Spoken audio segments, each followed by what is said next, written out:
বেগুন ভাজি, খিচুড়ি, তার সাথে হবে গরুর মাংস। হ্যালো গাইস, আসসালামু আলাইকুম। আপনারা সবাই কেমন আছেন? আমি আল্লাহর রহমতে ভালোই আছি।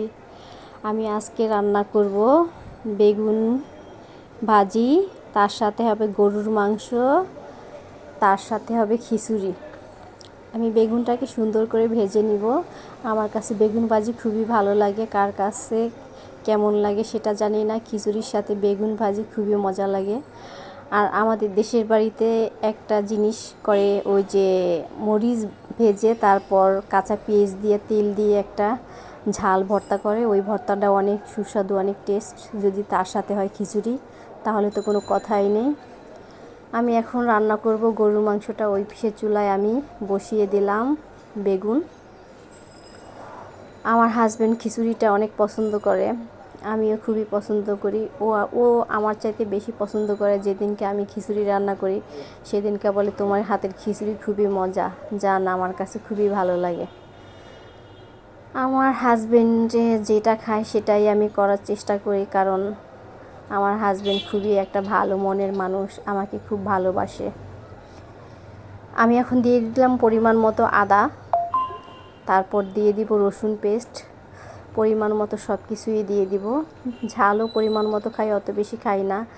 আমি ওই মরিচটাকে আমি একটু ব্লেন্ডার করে নিয়েছি। গ্রাম্য স্টাইলে আমি রান্না করতেছি। আমার কাছে খুবই ভালো লাগে গরু মাংসটা গ্রাম্য স্টাইলে রান্না করতে, কারণ কালারটা অনেক সুন্দর আসে। আমি মাংসটাকে সিদ্ধ করে পানিটা একটু ঝরিয়ে নিয়েছি, কারণ এরকম রান্না করলে অন্যরকম টেস্ট। আমার কাছে খুবই ভালো লাগে, কার কাছে কেমন লাগে সেটা আমি জানি না।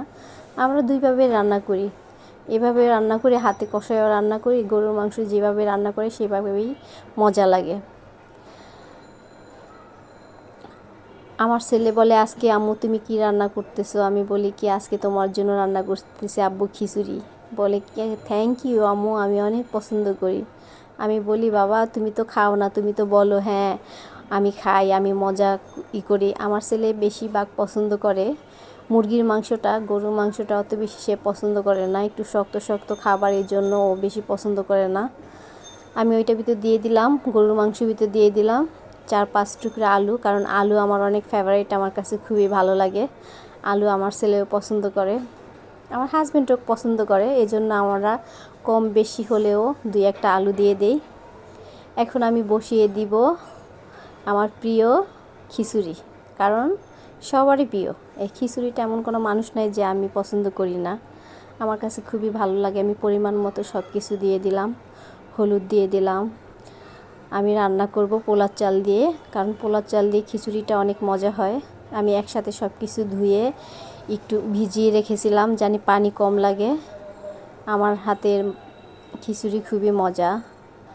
আমার রান্না আমি প্রশংসা করতেছি, কারণ আমার হাজব্যান্ডরা বলে, তুমি অনেক সুন্দর করে খিচুড়ি রান্না করতে পারো, তোমার খিচুড়িটা অনেক ঝরঝরা হয়।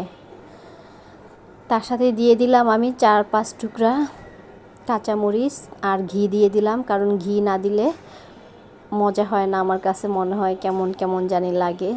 পোলার চাল হয়েছে তাতে কি হয়েছে, ঘিটাই অন্যরকম টেস্ট, অনেক একটা সুস্বাদু আসে, ঘ্রাণটাই অনেক মজা। আমার খিচুড়ি রান্নাটা প্রায় শেষ, এই যে শেষের পর্যায়ে আমি ঝাল করেছি।